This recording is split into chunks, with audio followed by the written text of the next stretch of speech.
آزادی کی نعمت ہمیں ملی ہے، انہوں نے غلامی کا دور نہیں دیکھا ہے۔ اگر غلامی کے دور کو انہوں نے دیکھا ہوتا تو یہ ایسی بات نہیں کہتے۔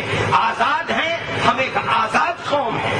اگر ہمارے اوپر ظلم ہو رہا ہے تو ہم یہ کہتے ہیں، ہم لڑتے ہیں، لڑتے رہے ہیں اور جب تک زندہ رہیں گے لڑتے رہیں گے۔ نعرہ تکبیر! یہ ملک ہمارا ہے، ہم آزاد ہیں۔ ہمارے ساتھ اگر کوئی ناانصافی کرتا ہے تو وہ ہندوستان کے سیکولر دستور کو آگ لگاتا ہے۔